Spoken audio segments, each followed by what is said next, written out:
Yeah, I got the game all in my hand. Ooh, yeah. Hello, and you are now tuned in to the only universe mode that matters. I am Christian. And I'm Jesse. And wow, what a show Wrestlemania was. I think we had some hopes of doing the post show the same day, but as you said in the Wrestlemania video, your brain was noodles, my brain was mashed potatoes, Jesse. I think my brain is a little more like a 5-star course meal right now, and I am ready to discuss the craziness, the hecticness of the WrestleMania saga we just had. How you feeling, Jesse? Season's over. Yeah, season's finally over. 2K22 was a lot more fun than the previous game. Probably my most fun recording universe mode. I remember 2K19 was pretty dope because it was our first season. 2K20 was, I mean, we got through it. It was a horrible game. Yeah. That just ruined it for us, personally, for me. And I would imagine Christian as well. But 2K22 it was fun. WrestleMania was absolutely crazy. I think it was easily our best show of the season. And we're here to discuss it and just wrap up the season. Yeah, Jess, so let's get right to it. I had a blast with this year as well. Probably my favorite season to date, which is crazy because I feel like I say that every season, but I think it was. And this probably was my favorite Mania to date. So let's discuss it. I was a little worried with how it started.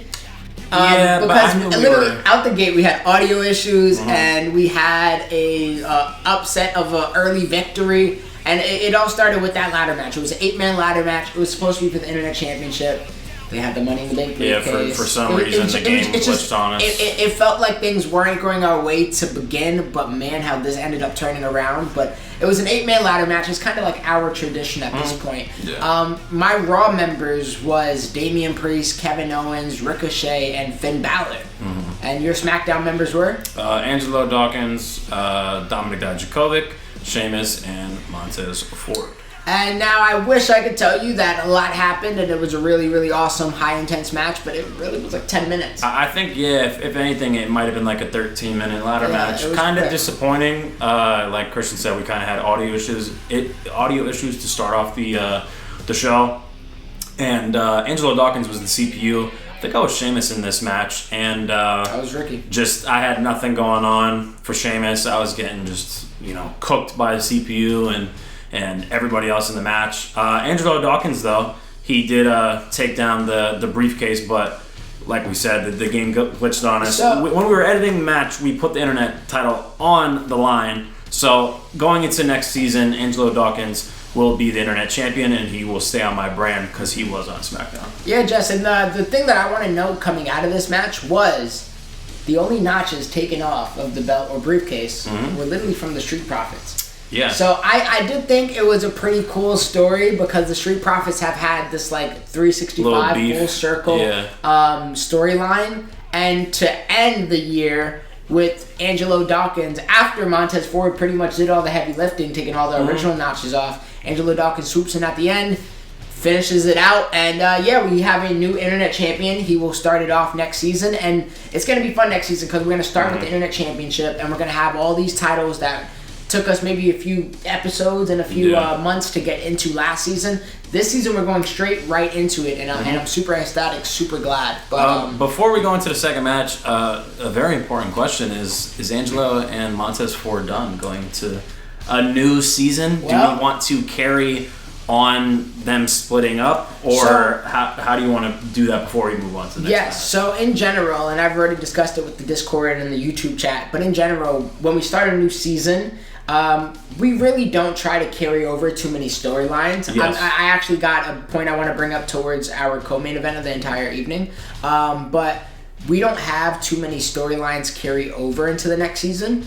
So if you choose to, draft Montez Ford, you would have to draft Montez, and if you choose to run them as a tag team, that is absolutely your business. But I can't draft them as a team, so if I want Montez, I would have to singularly grab Montez. Okay. Or, you can always get creative, do a trade for Angelo. You never know what happens when it comes to draft time, but good question, and I hope I give a good answer. But the second match of the evening was for the Intercontinental Championship, and it involved the Internet Continental Champion at the time, Matt Riddle, and my new Intercontinental Champion. It is, in fact, Wrestlemania. Sami Zayn got here. Literally, he got traded one of the last episodes of Monday Night Raw.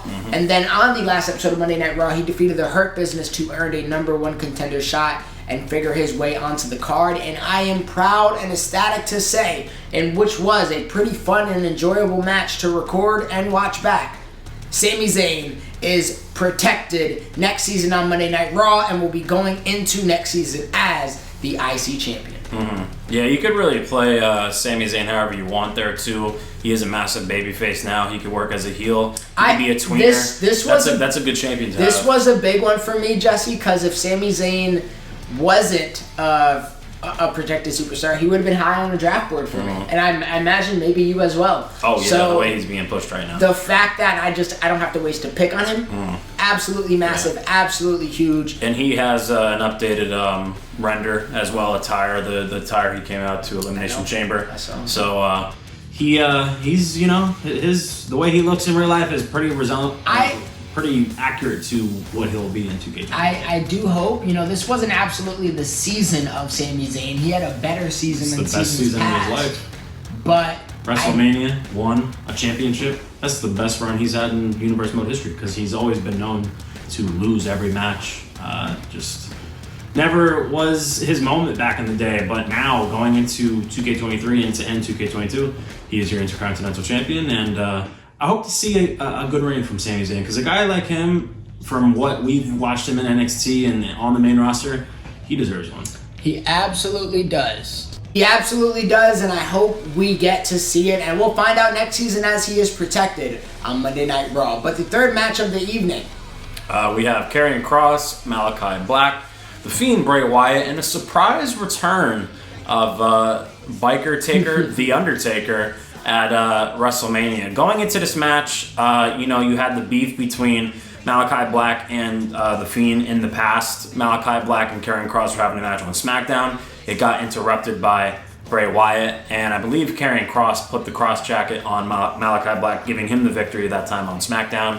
And going into WrestleMania, I wanted to see who the real King of Darkness was. Obviously, we know the history of Malachi Black, one of the best wrestlers in Universe Mode history. You could even say the same thing about Bray Wyatt. Karrion Kross had a great season, Internet Champion, beat a lot of great guys.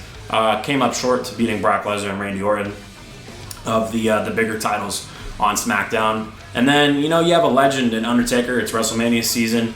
He, arguably, one of the greatest of all time, and is arguably the King of the Darkness. And I just wanted to combine all four. And Karrion Kross beat all of them. Yeah. I know he put The Fiend in the cross jacket. And that move, man, is just one tough submission to, get out of, escape from. And he actually made Bray Wyatt tap, too. So going into the game next season, I'm curious to see where Karrion Kross goes. I'm curious to see where Bray Wyatt goes as well. Because we will not be seeing Malachi Black. He's in AEW now. Who knows if Undertaker's on your board or my board. Or maybe he's a free agent. Maybe we see him at WrestleMania again, or a big, rivalry match in 2K23. But going into next season, I feel like a lot of praise and a lot of potential to carry on for a young Karrion Kross. Yeah, Jess, and that's also an impact of what WrestleMania is it can control the draft board for next season, as we'll probably talk about when we discuss your women's singles match that we had. But yeah, it can definitely affect your draft board. Karrion Kross with a big win at WrestleMania. He had a good season already.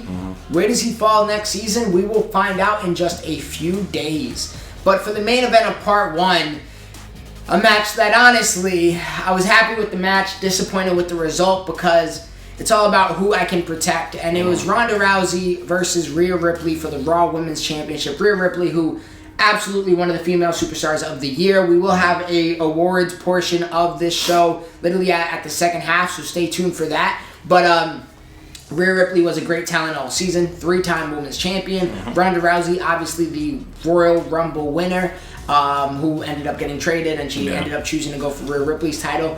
Jess, what we saw out of this match was an absolute tactical technician masterpiece of submissions, and honestly, Ronda Rousey looking like the Ronda Rousey that is the baddest woman alive.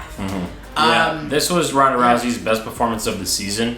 Obviously, she got traded for John Cena and Sami Zayn at WrestleMania, challenging Rhea Ripley for the Raw Women's Championship. This was a great match. I think this was the best match of part one. Ironically, everybody in that trade ended up winning their matches. That's and very they walked true. out champion. Yeah, Cena won the main event. Good trade for everybody. Cena won the main event. Sami Zayn, won earlier in part one, and Ronda Rousey, won as well. So both Royal Rumble winners won, and so did Sami Zayn. But what a performance from Ronda! As I was saying, she is your Raw Women's Champion going into next season, and Rhea Ripley is a free agent. Going to be interesting. This was match of part one. Easy. Yeah, Easily. absolutely. Easily. This was our most competitive match, and unfortunately for me, this is probably my most heartbreaking loss of the entire night for me. I really wanted to protect Rhea Ripley going into next season. I thought you would feel that way about another match in part 3. We'll talk about it. No, not necessarily, to be honest with you. But yeah, I'm upset, but I can't be mad at the result. Ronda Rousey ultimately locked in that armbar, defeated Rhea Ripley. I had one big submission escape that I shocked myself with, and all I can ask is, a valiant effort, and that is what I gave, and that is what I got, and Ronda Rousey is now my Raw Women's Champion and will be protected on my roster next season.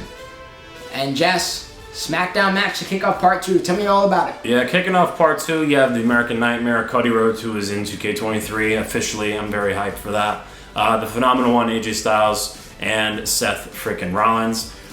Cody Rhodes, AJ, Seth Rollins, they all had matches with one another. Cody Rhodes losing to Seth Rollins in the King of the Ring tournament. Seth Rollins beating AJ Styles on a SmackDown.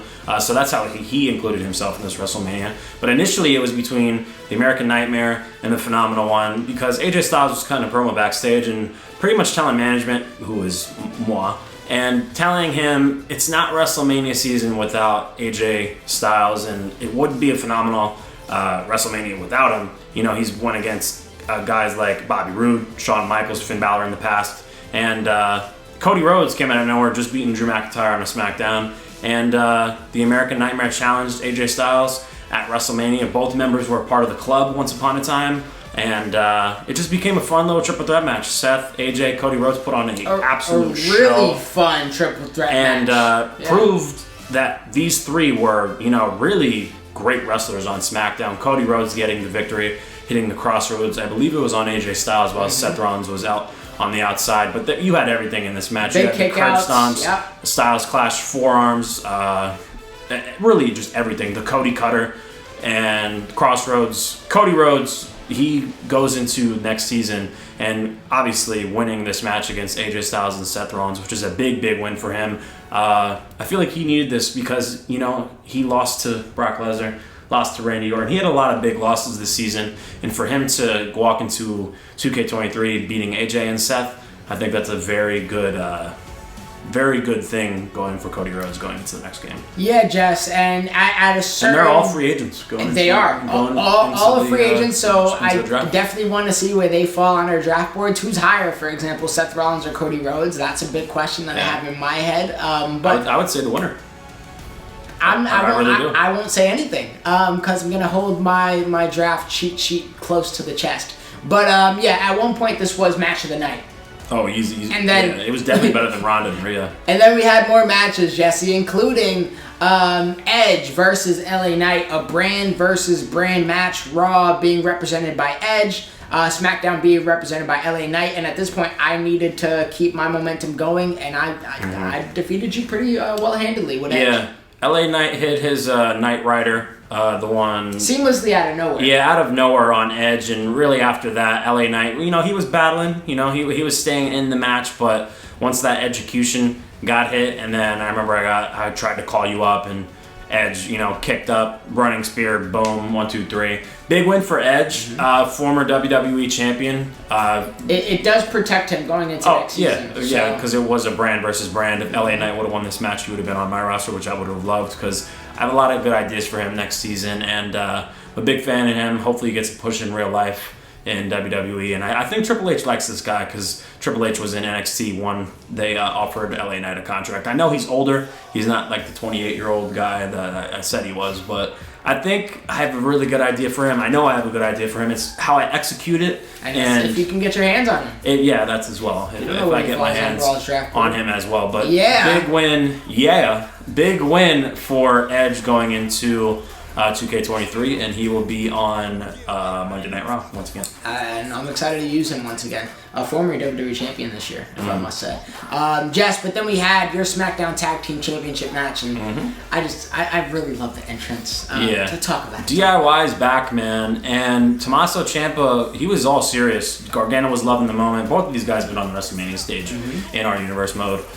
Same thing with Kofi and Big E. SmackDown Tag Team Championship was on the line. DIY got both victories over Kofi and Big E over on the respective build to WrestleMania on SmackDown. Austin Theory was injured. Tommaso Ciampa put him out and told Gargano, like, hey, if we could beat these guys on SmackDown, we might have a date at WrestleMania and to, go against these guys for tag team gold again, because DIY, they're the faces of NXT. Other than Finn Balor, Kevin Owens, people like that. DIY, Tommaso and Gargano were really the faces of NXT. I mean, you can argue that this is NXT's greatest tag team versus the greatest WWE tag team as well. You can argue that. But DIY, they came back, man, and Tommaso Ciampa pointed up that one. It was only a one night only. If they would have lost this match, we would have saw them go their separate ways again. But DIY beat the New Day for the first time this season. New Day had the championships literally from episode 1 all the way into WrestleMania, and then they finally lost. DIY looked great. I mean, there was some sequences in this match where I thought New Day was, going to be another tag team. New Day looked great too. Mm-hmm. Yeah, they did. Ultimately, it came down to Johnny Gargano locking in that Gargano escape. And maybe Big E thought, Kofi could have survived a little longer. Maybe Big E was just, having trouble getting his thick thighs through the middle rope. I don't know the exact difficulty, but he was just a little too late to breaking it up. And I would love to see a rematch. Maybe we end up seeing a rematch next season if you land the New Day as well. But going into next season with DIY as your tag team champions. That's special. Jess, I'm not going to lie. That's a great way to start. Out the gate, you don't got to build nothing. You have them. People already know their story. They know everything. I mean, the only thing I got to do is, just download some tires and keep it pushing. Yeah, and put them as a tag team again and, put the titles on them. I have some special things that I'm going to do with them as well going into the season, but you'll wait until maybe the end of the video I'll discuss that, but probably just wait until you see them going into the next season of 2K23. But I'm excited to have DIY as my first protected champions. I'm excited for you. Through the night. I'm a little jealous as well, so shout out to you, Jesse. What I'm not jealous of is my main event scene, and the main event of part 2, which was a triple threat match for the WWE Championship, and you had Adam Cole, the custom superstar. You had Walter, who has just been one of my favorite superstars of the year. One of the only people on Monday Night Raw to amass 10 victories. And then you had the king of the ring, the WWE champion, former Mr. Money in the Bank, the guy who pretty much this is equivalent to a triple crown in baseball in one season. When you get the batting average, the home runs, the RBIs. That's what Xavier was this year. He kind of did everything. And he walked into Mania as the champion and left. He walked out with the championship as well, Jesse. I'm not going to lie. This was an absolutely amazing match. This was an amazing main event for Monday Night Raw. You had many moments. Both of the triple threat matches we had on, obviously with Cody, AJ, and Seth, and then these guys, I don't know what one was better. Because I feel like both matches had their moments where, Adam Cole was the CPU, former WWE champion out of nowhere, was the late bloomer. And he could have won this match at any given moment. Walter walked into WrestleMania defending that Internet Championship 3 times. Could he have dethroned King Xavier Woods? And Xavier Woods, who really was the underdog all season long, started off the year good, and then he lost the briefcase, and then literally just went up from there. Won King of the Ring, beat Seth Rollins, beat people like the Demon Finn Balor, Damian Priest. He just beat Walter Adam Cole. He beat Adam Cole at Royal Rumble. This man became King of the Ring, and that's also true. He also did beat John Cena. But King Xavier Woods, walks into the game next season as the King of the Ring. I hope you carry his crown over. I think I have to. Yeah, right? 100%. He just won it only a few months ago. You're right. I feel like you should keep that until the next King of the Ring tournament. And then they might have to fight for the proper crown. Of course, yeah. We did that with Ricochet. We have done it before. Yeah. So I think you're right, Jesse. I think next season we will start off naturally with King Xavier Woods, which is crazy, Jesse, because this guy was literally my it was the total 60th pick of the draft last year, so that puts it at like Raw's 30th pick. One of the last picks of the draft. And one of the last picks of the draft literally pretty much did everything he could accomplish without the New Day even being on the same brand, without any protection of a faction, without any protection of a tag team. Nothing. Xavier Woods was able to do it and get the job done. Walter looked great all match. Adam Cole had a big kick out once you thought the match was over. Honestly, it probably should have been over. Adam Cole has been a guy you cannot count out this season. Interested to see if somehow, some way he makes a comeback next season. Walter hit a billion power bombs. Yeah, once again, he's a free agent, and Xavier Woods is your WWE. I love the way it ended too, with Adam Cole and Xavier Woods coming to the realization they have to tag team against Walter if they want a shot. Yeah, that was they a cool tag spot. team. They took him out. He rolled out of the ring, and Xavier Woods finished the job. So really, I am not mad at the result. I am very ecstatic for Xavier Woods next season, and the fans are very much so behind him right now. I'm excited to see where he can carry this momentum going into next year. But we still got 4 more matches to discuss, Jesse. Part 3 of Wrestlemania, and it kicked off with another triple threat from Monday Night Raw. That included Sasha Banks, Bianca Belair, and Naomi. And this was a very, very fun match that Bianca Belair ended up winning, correct? Yes. Okay. Yeah, she hit the KOD on... It said Sasha Banks on the screen. For some reason, Bianca Belair won, though, I'm pretty sure. Yeah, Bianca did. Okay. 100%. Yeah, I don't know. Because I remember I pinned... You or Sasha in this match? Yeah, I remember I pinned Sasha because I threw Naomi out.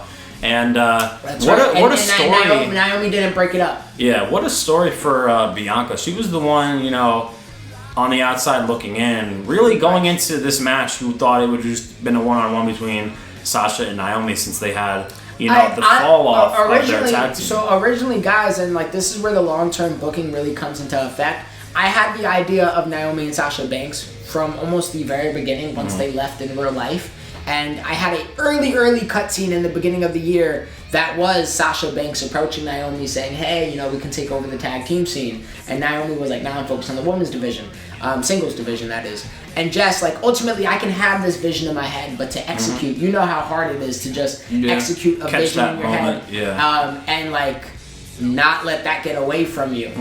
And Jesse, when I said this couldn't have I said I was very, very proud of my Bloodline storyline this year in the YouTube chat. This was another match that I was very, very satisfied with the way I built this, because I planted those seeds very early. I let the seeds sprout a little bit, and Bianca Belair, that was a little left turn that I wasn't even gonna do, but it felt like it was right in front of me. She's included in the story. It was right in front of me. You might as well put it I couldn't miss that opportunity, not to mention she's the actual woman that's going to be in the game next year. And she proved just that by winning the entire match. Bianca Belair is really the EST of Monday Night Raw for last season. Where would she go this season? It's going to be fun. It's going to be interesting to find out. But it's crazy we're that going to answer soon in a few days. We saw Sasha and Naomi this last time. We see them in a WWE game. Maybe in the future they come back. Maybe Naomi comes back before Sasha, because I know she's. You never know if they're back next season. Yeah. True. Yeah, because of community creations and everything. Yeah, I never would have said Adam Cole would be back. Yeah, that's very true. Yeah, Malachi Black and other people like that. But yeah, this was a great one for Bianca, and I'm curious to see where the EST goes. I believe she will definitely be one of the top women drafted. Well, Jesse, let's talk about some of the top women. Let's talk about your SmackDown ladies. This match disappointed me, man. This one hurt. Liv Morgan, obviously the version I created back in 2K20. As the version of Sister Abigail before they did that whole kind of gimmick with Alexa Bliss, not even really calling her Sister Abigail, just giving her a Bray Wyatt gimmick for a woman, which is great. I believe both of these characters fit with both of these ladies very well. I know some people, loved what I did with Liv Morgan back in the day, maybe not so now, but I don't know. I feel like since I created it... You calling oh my god lemon cake like that? No. I'm just saying in general. I know some people don't even like the Sister Abigail version of Alexa Bliss, because I've seen a lot of that on Twitter saying it needed to end months ago, blah, blah, blah. So there's pros and cons of both of these characters for these women. But going into this match, Liv Morgan became SmackDown Women's Champion months ago, beating Raquel Gonzalez and Bayley, who was Miss Money in the Bank once upon a time. Beat Raquel Gonzalez at Royal Rumble again. And going into WrestleMania, she thought she was going to go against Ronda Rousey again. We've seen that in 2K20, but obviously the trade happened between Rhea, Cena, and Sami Zayn. So Liv Morgan really had Cena and Sami Zayn. Yeah, Ronda, Cena, and Sami Zayn. Excuse me. So Liv Morgan had a WrestleMania match, but no opponent, and we saw all season long that Alexa Bliss was, tag teaming with another version of Alexa Bliss under a black mask, and it was Liv Morgan the entire season as that was revealed. I've enjoyed the storyline. Technically, I enjoyed the storyline. I don't know if everyone did. I hope you got what I was trying to get at, but this was really Liv Morgan was the champion. Alexa Bliss was an undefeated champion, beating Charlotte Flair, Beth Phoenix, Trish Stratus, Shotzi Blackheart. The list goes on. Damn. And Alexa Bliss, she was dominant earlier in the season. She was the SmackDown Women's Champion as well, and then she lost that to Raquel Gonzalez and was having the tag team with Liv Morgan. I was keeping her busy. Then Liv Morgan bloomed once again. And WrestleMania, I just didn't really have anyone for her besides Alexa Bliss. Who was the real and who was the best version of Sister Abigail? Did you get your answer? And Alexa Bliss whooped Liv Morgan's behind in this match. I didn't hit one Sister Abigail. I didn't hit one claw slam or choke. Liv Morgan, this was her worst performance on the biggest stage. And I was Liv Morgan, and Alexa Bliss, just smoked me. I was happy with it, Jesse, because at this point in the match, I also needed to pretty much win everything from here on out. So I was a man on a mission, and that mission was clear as day when I had Alexa Bliss in my hands, and she absolutely dominated. She looked great. She hit you with pretty much Twisted all of her Bliss, moves, DDT. And then all of Liv Morgan's moves as well. Yeah, so, I'm pretty sure Alexa Bliss hit Move Thief as well. I think we would have Sister Abigail as well. Either that or a claw. It was a claw. But what a great match from Alexa Bliss. Great performance for her. She is my SmackDown Women's Champion going into next season. And I will still keep that gimmick because I'm pretty sure that render or attire is still a thing in the next game. Alexa. I really enjoy that Sister Abigail character, especially I like it with better Bray than Wyatt Alexa back. Bliss's regular. Yeah, for sure. Even though I loved Alexa Bliss back in the day, when she was the goddess, she was really great as well. But I'm gonna keep that character for Alexa Bliss. Don't worry. Kick things off. Don't worry. That character will still be a thing for my sanity because I enjoy that character, and I know some people on the channel and just in wrestling in general I enjoy that character as well. So. You're pretty determined to Liv Morgan on your draft board next season. I mean, after that performance, I was really let down. I know. She's a free agent, though. A few days to sit with it. Is Liv Morgan pretty much banned from SmackDown, or I wouldn't say banned from SmackDown. If she falls on the right number, you'll still take her. Oh yeah, for sure. Because I love Liv Morgan. Look at me getting some intel. I love Liv. She's really progressed over the years in real life and even in 2K. It's just, where do I go from here? After years of darkness, I'll draft her on Monday Night Raw, and she'll go from Liv Morgan to Love Morgan. She needs to get some more hugs. She'll get some Bailey into her. But Bliss is my champion. Liv is a free agent. Where does she go? Wait a few days. All right, Jesse, you got 25 minutes to talk about a match real quick. You mean 30? Oh my God. Let's talk about Raw's main event of the evening, Raw's main event of the entire WrestleMania, and I can't think of a match that lived up to the expectations any better than this, and the match I am of course talking about is Bloodline versus the Usos for the Raw Tag Team Championships. I mean, first, the way it starts, obviously with Usos having their old entrance, their old pyro, Rikishi, their proud father in the back, and then the match really it went straight right to it. The match could have been over within like the first 12, 13 minutes. I remember there was one moment where you hit me with the ooh splash, and that could have been it. Somehow. And I was gassing it up in the chat saying that this is going to be the match of the year. And after that first near fall, they were like, wow, this is an incredible match. And I'm like, bro, there's still 18 more minutes to go. Little do you guys know. Bro, what didn't this match have? It had blood. It had story. It had families clashing. Everything. It had Rikishi getting speared on the outside. It had near falls. It had dominance from Umaga and Roman Reigns at a certain point. It had resiliency from the Usos. It literally anything and everything you can imagine this match supplied.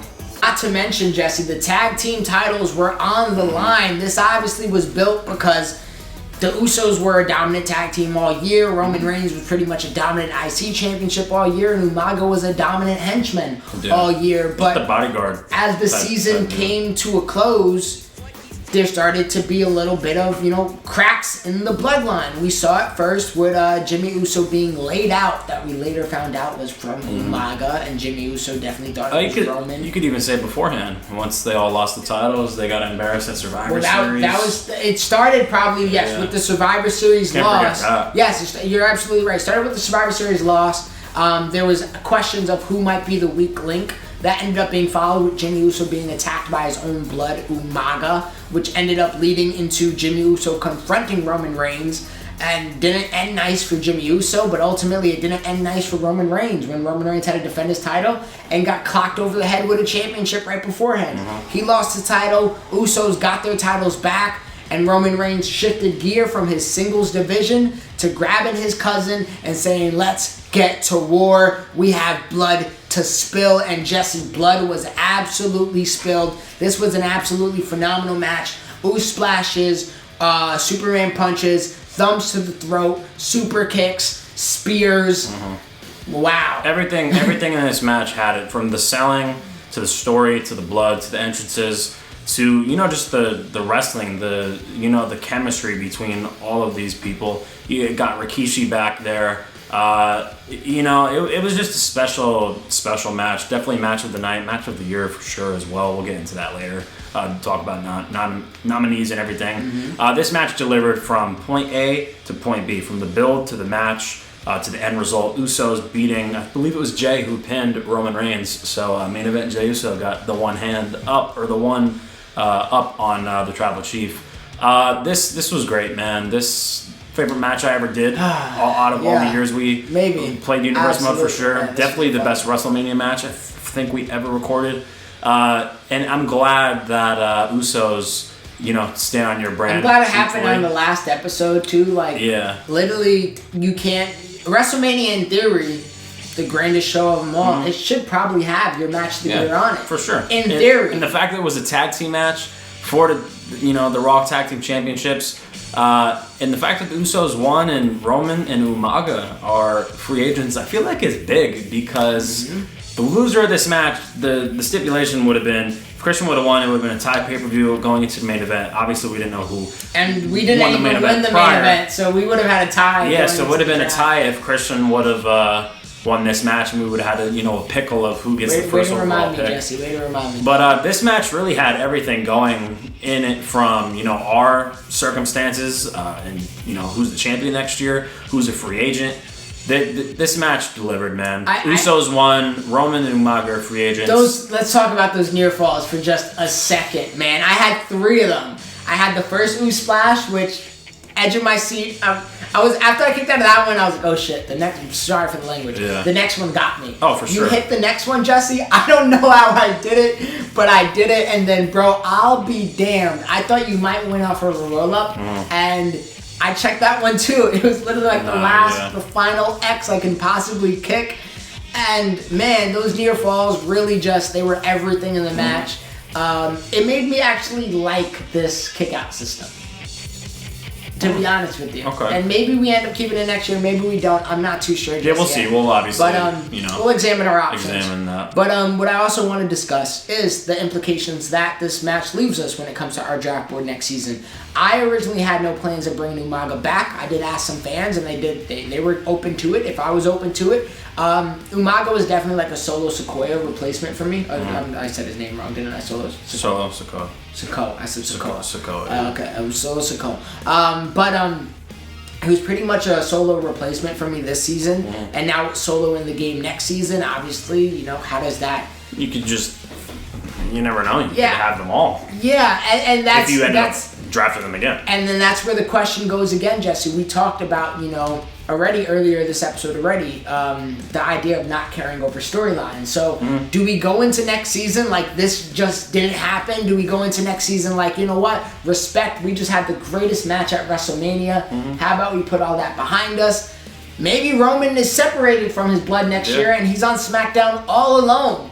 You never know what can happen in the draft, and it's going to get really, really interesting. But those questions we'll need to answer. And I just got a very good idea. Yeah, and you're probably I'll discuss it with you. It's probably no, that's one I keep to the heart right there. That's, okay. That's the cheat sheet for the draft. I just got a very good idea. Okay. Well, don't think too much now, Jesse. Don't think too much because we still got to talk about the main event of the evening, the SmackDown main event of the evening. Jesse, tell me all about it. This match was special. Obviously, you see Brock Lesnar, Cena, Batista, and Randy Orton on the screen. Obviously, you saw it in Part 3, main eventing WrestleMania. All these guys have main evented WrestleMania before, but they never went against each other, really, ever, at the Mania. Kind of crazy. The best of the 02 OVW class, it was John Cena.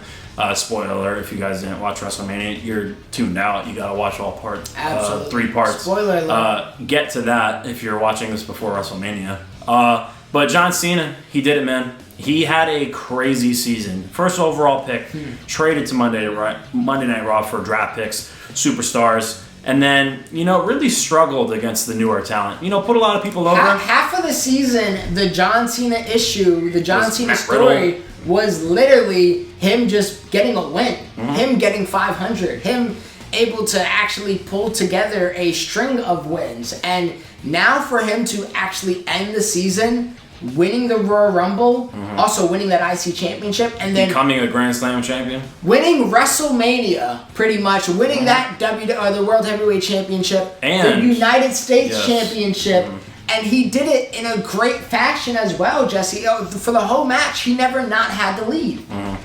Yeah, the fact that he walks out of WrestleMania as a 17-time world champion, breaking record is insane. Won the Royal Rumble, became a Grand Slam champion, and also walks away with the United States Championship, which was obviously dominated in the mid-card scene by Brock Lesnar. Who could beat the Brock Challenge? I could go on a rant with that guy. Really, arguably superstar of the year, if not the superstar of the year. All of these people were nominated for some award this season, which we're literally going to get into like 2 minutes, guys. Stay with us. But I'm sorry to cut you off. Just keep going. But yeah, Brock Lesnar did it all. He beat, Randy Orton. He beat a lot of people. Karrion Kross, Dominic Dijakovic, Cameron Grimes, Seth Rollins, AJ Styles, Cody Rhodes, Sheamus. You guys get the point. This guy literally walked through my entire roster from opening episode all the way until the end, until he met Batista.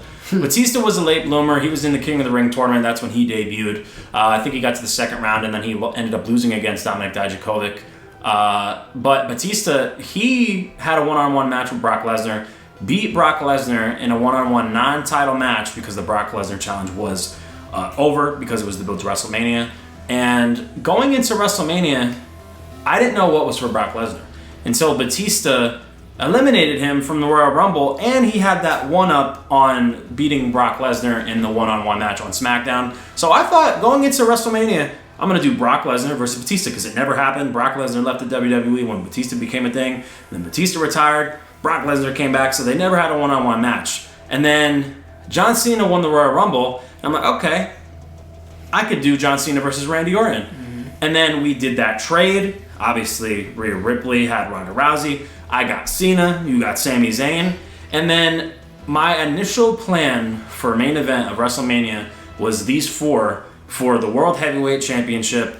I didn't think Brock Lesnar would have the season he did. I thought he was going to lose that United States Championship literally beginning of the season and not be, as dominant. But this literally just all worked out for me in every way. And on top of that, Randy Orton won the World Heavyweight Championship in Elimination Chamber to start off the season and walked into WrestleMania with that World Heavyweight Championship, beating Cody Rhodes, LA Knight, Pete Dunne. The list goes on. The guy held that championship all season long. The only guy he lost to was Brock Lesnar. And the fact that all four of these guys meshed perfectly, they were all from the same 02 OVW class. They all came up together in WWE. And the fact that John Cena, Big Match John, got it done and walked out of WrestleMania in the main event as a 17-time World Heavyweight Champion and the new United States Champion, you can't write anything better than that. Jess, and this was literally your plan from day one. And going into the draft, yeah. The idea that it actually went down the way it did and happened, like the percent chance of things lining up the way they did is very, very light. Like even the idea of John Cena winning Rumble. How? Yeah, literally how. Batista eliminating Brock Lesnar from the Rumble. How? And then eliminated Randy himself. Orton somehow not slipping once, except to Brock Lesnar, which was fine because it made sense. How, bro? It could have been derailed at any point, but sometimes destiny writes itself, and John Cena's destiny was fulfilled at WrestleMania, and he will be going into next season with the possibly WWE spinner, United States spinner. It's gonna be special, man. And he's That's all I'm gonna say. the GOAT, man. You can't the see GOAT, him. The GOAT. We can't see him. The GOAT. I still can't see him, and he's been wrestling for over 20 years. The GOAT walks out of Mania with 2 titles. It's gonna be very special. I have a lot of ideas for John Cena. I also have the first overall pick. 2K23 is gonna be crazy, man. I'm very excited for the draft. Speaking of the GOAT, Jesse, this is arguably our greatest season of all time. With that said, I want to go into the awards following this season, and we do have winners. We did it very, very quickly and on the spot because we didn't have as much time as we probably would have liked to, but we do have our winners for this season's award season. And Jesse, we got it voted in by the fans. Some of them aren't fully confirmed yet. There's one award that honestly is going to be determined. You guys will know before us. But let's get into some of those awards, Jesse, and we'll start it off with which one's your first one? I scrolled all the way to the bottom. Superstar of the Year. Let me know the nominees. We got 65 votes. The nominees are Xavier Woods, Roman Reigns, Brock Lesnar, and Randy Orton. I know the fan vote. So how we consider it is the fan vote counts as one. Jesse gets a vote. I get a vote. Can we start off with the fan vote first? Because it's still early, but it's looking like how it's going to be. We posted the polls 3 hours ago. 65 votes are in. 43% and taking the poll was Xavier Woods. I'm honestly very shocked at that. I'm not mad at that at Neither all, am Jesse. I. So we got to talk about nominees. We got Xavier Woods, we got Roman Reigns, we got Brock Lesnar, Randy Orton. Those are the clear-cut options, in my opinion. Xavier Woods has had a hell of a season, like I said earlier. He's pretty much won everything to win, and the story being told on that guy's name is absolutely incredible. With that being said, he's not my vote. No. Can you tell me your vote, and then I think we already discussed it. Okay, it's the beast incarnate. Yes. He beat Randy Orton. He beat AJ Styles, Seth Rollins, Karrion Kross, Dominic Dijakovic, Cameron Grimes, Cody Rhodes, Sami Zayn. Literally my entire SmackDown roster. Angelo Dawkins, Sheamus. Do I need to continue? No. The only thing he didn't beat in a one-on-one match, and literally just a regular one-on-one match, was Seth Rollins. I don't count that loss against Batista. Obviously, Royal Rumble's over the top, and then this was a multi-man match. And then he lost his United States Championship once in a multi-man match. He also beat Seth. Yes, as well. So, yeah, Brock Lesnar. My vote is Easy. Brock Lesnar, too. Easy. I do not mind Xavier Woods being the absolute runner-up. I am not mad at that in any form or fashion, but Brock Lesnar is 2K22's Superstar of the Year. Jesse, what we got going on next? Female Superstar of the Year, 67 votes. Nominees are Rhea Ripley, Naomi, Liv Morgan, and Alexa Bliss. The fans voted 72% for Rhea Ripley. Now, there goes the question. If we agree, if we disagree. I feel like the better resume and the better record is Alexa Bliss. That's my vote, is Alexa Bliss. But, she was 8-0. She beat people like the likes of Trish Stratus, Beth Phoenix, Shotzi Blackheart, Charlotte. And then she just beat Liv Morgan at WrestleMania. So maybe that's the one-up on Rhea Ripley. Rhea Ripley doesn't walk away as a champion and as a free agent. Alexa Bliss is a champion going into the next game as my champion on SmackDown.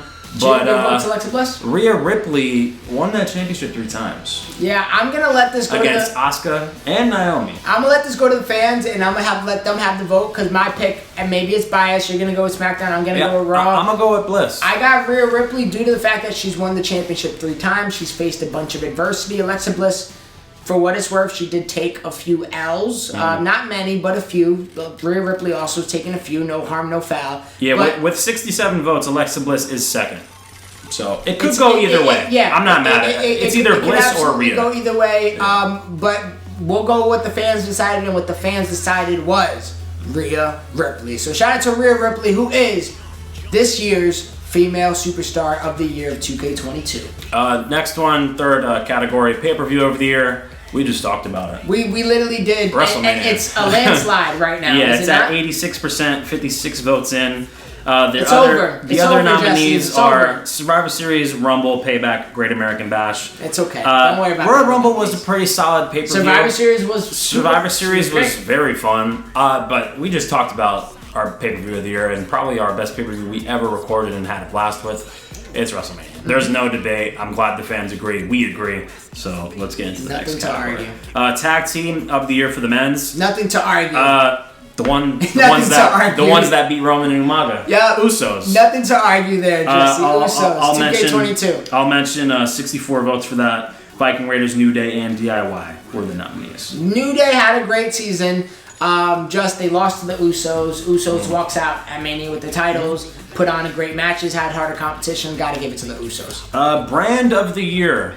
Raw or SmackDown with 51 votes. We're going to keep this one open. But as of the recording, as of right now, Raw is up 51% to 49. That makes 0 sense because I literally won the fan vote. I feel like 90% of the season. But I remember Raw was getting a lot of consistent good shows over the last few months. Raw, I'm very, very proud of Raw. And me and Jesse do not have a vote in this one. It's going to be biased if we do. We'll keep that one open. I will have the final poll result on the screen. On opening draft. I'm just going to say it's Raw.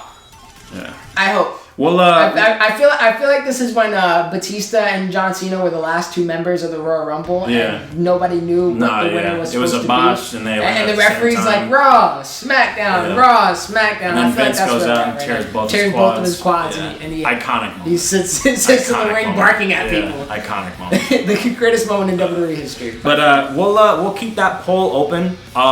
We'll discuss the winner of that. I feel like we should do that episode 1. That's fine. That's fine with me. That's fine with me. Next category as I scroll up. Rivalry or storyline of the year. Talk about the nominees first. 66 votes are in as of right now. The nominees are Bloodline versus Usos, Naomi versus Rhea Ripley, Brock Lesnar versus Randy Orton, or Montez Ford versus Angelo Dawkins. I agree with the fan vote. Bloodline versus Usos is sitting at 74%. I mean, Jesse, the match speaks for itself. The long-term booking, the finale of it all.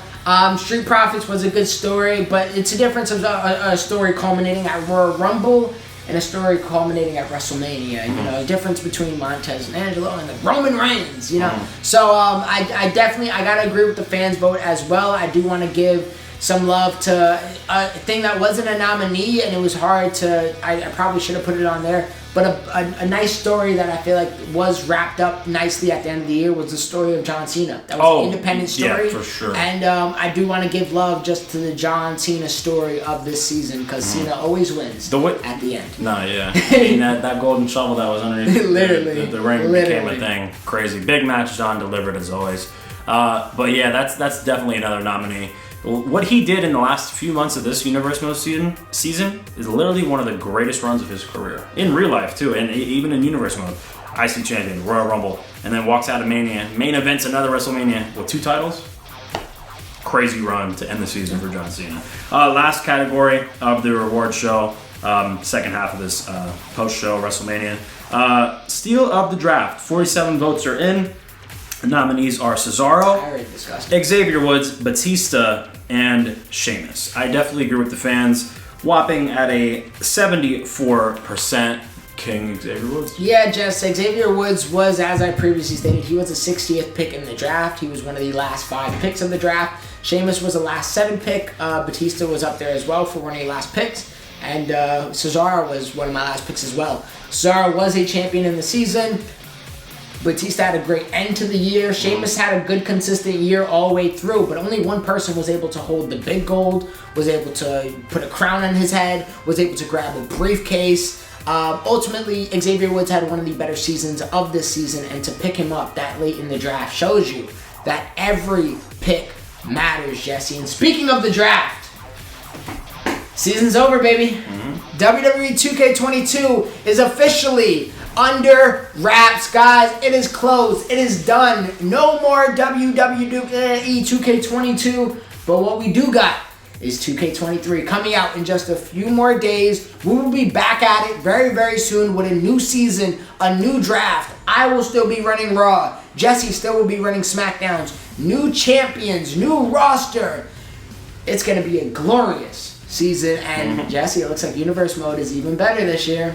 Yeah, they included some story designer. Kind of, I don't know if you guys remember that back in the day. There was like a story designer back in the day where you can create what's the word? Cutscenes, yeah. Specific cutscenes for superstars, backstage in the ring, tag team splitting up, stuff going on in the ring with they haven't weapons, had a competent system in a while, in a very long time. And I'm hoping this one is competent because we were able to tell a lot of stories with the very little we got. If we get more, trust me guys, these stories are going to be on steroids this year. So I'm excited for that. Obviously John Cena coming out with 2 titles is going to be dope. That's obviously included. There's double title entrances in the game.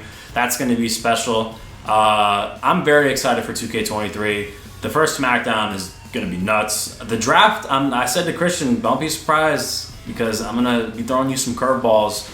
And the draft is unpredictable. I know who I'm getting first. I'm not going to say. I'm going to keep that for the next episode, episode 1 of 2K23. But after that first pick, I don't know where to go.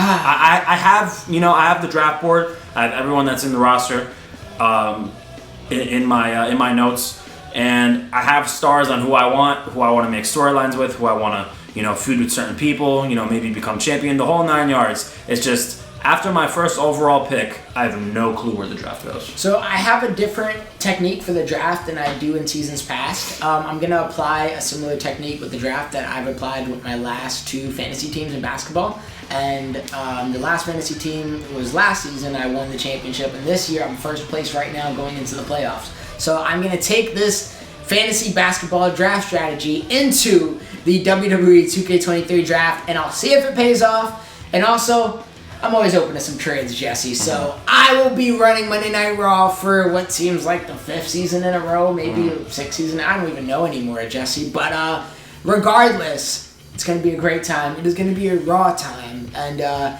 next season's theme, we always try to do a little bit of like a different thing for the next season. But next season is going to be SmackDown versus Raw. If you guys think we doubled down with the polls this year, we're going to be on overtime with it next season. I want to every week match of the week. I want to every week show of the week. If we're going to have, a SmackDown pay-per-view and a Raw pay-per-view, I want to know what individual pay-per-view was the better one. So we are going to have more polls this season, more community conversations, more conversations in the Discord as well. So please, guys, I know this is the end of one season, but literally in a few more days, we are right back into the swing of things. We should have our first Universe Mode episode up fairly quickly, as long as some things where we're from go a particular way, because we do got some crazy weather coming up.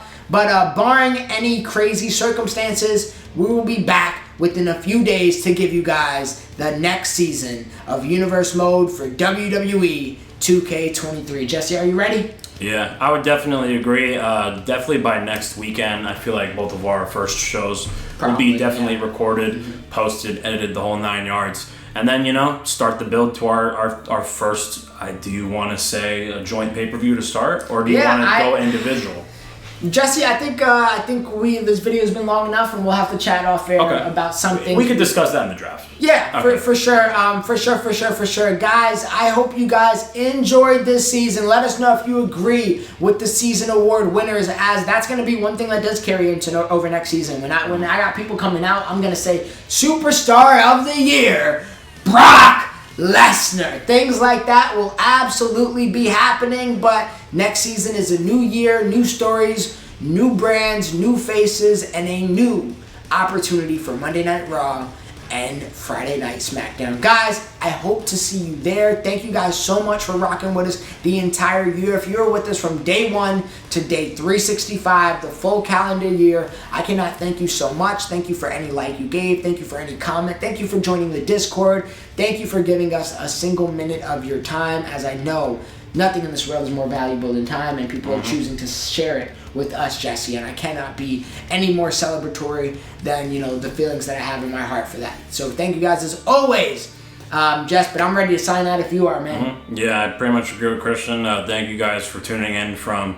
the draft, earlier in this season, episode 1. If you guys stick with us from episode 1 all the way until now, watching the post show, wrapping up this season, just know we have more. In a few more days, 2K23, a new game. Honestly, playing a new game, I feel like is getting a new phone, getting a new PlayStation, stuff like that. And this season was special.